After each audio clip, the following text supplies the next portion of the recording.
অনেকের ধারণা নাকি আদিবাসীরা নাকি শুয়োর খায়, তাছাড়া আর কিচ্ছু খায় না। ওরা নাকি শুধু শুয়োর খায়, ইঁদুর খায়, ব্যাঙ খায়, জাস্ট এই কটা জিনিস নিয়ে ওদের হচ্ছে যে মূল বক্তব্য। তো একটা কথা বলে রাখি তাদেরকে, যে সবাই কিন্তু শুয়োর খায় না, সবাই হচ্ছে যে সব রকম জিনিস খায় না, যাদের যা রুচি তারা সেই সব জিনিসই খায়। তো আমি আদিবাসী ছেলেকে বিয়ে করেছি বলে এই নয় যে আমাকে শুয়োর খেতে হবে বা ব্যাঙ খেতে হবে।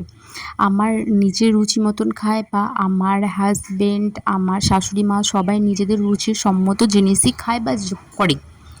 তো অনেকের ধারণা, মানে বিশেষ করে আমাদের যারা গ্রামে বাস করি তাদের ধারণা যে হচ্ছে যে আদিবাসীরা শুয়োর ছাড়া কিছুই খায় না। তাদের উদ্দেশ্যে শুধুমাত্র এই ভিডিওটা করা। হ্যালো এভরিওয়ান, কেমন আছো সবাই? আশা করছি সবাই খুবই ভালো আছো, সুস্থ আছো। আজ আমি তোমাদেরকে এই কথাটা বলার কারণ একটাই, আমাকে এই কথাটা শুনতে হয় আমার কিছু রিলেটিভের মুখ থেকে, বা হচ্ছে যে আশেপাশের বাড়ি বা আশেপাশের গ্রামের লোকের মুখ থেকে এই কথাটা আমাকে শুনতে হয়। তাদের উদ্দেশ্যে এই কথাটা বলা।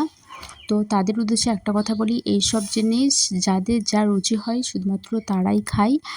সবারই তো এক রুচি না। তো চলো তোমাদের সাথে শেয়ার করি। আজকে আমরা রান্না করছি মাংস। তো মাংস রান্না করার জন্য আজকে তোমাদের দাদাভাই রান্না করছে। রান্না করার জন্য প্রথমে তেল দিয়ে দিয়েছে, তার মধ্যে গরম মশলা দিয়েছে, তার মধ্যে পেঁয়াজ দিয়ে এখন আদা রসুন বাটাও দিয়ে দিয়েছে, এখন হলুদ গুঁড়ো দিয়ে ভালোভাবে নাড়াচাড়া করছে। এতে কালারটা খুব সুন্দর এসেছে।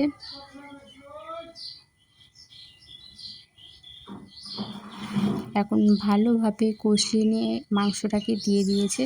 তো আমি এরকমভাবে রান্না মানে খাওয়াটাই বেশ পছন্দ করি। তো এটাও বাইরের লোকের সবাই পছন্দ করে, তো সেজন্যই করছে। এখন এটাকে ভালোভাবে কষিয়ে নিচ্ছে।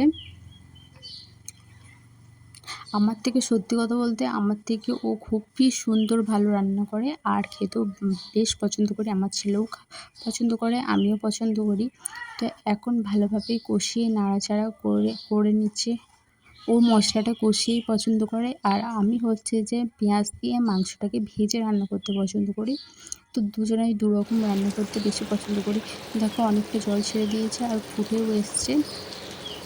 তো এখন কিছুক্ষণ ঢাকা দিয়ে পরিমাণ মতন জল দিয়ে ফুটিয়ে নিয়েছে। আমাদের রান্না কমপ্লিট হয়ে গেছে।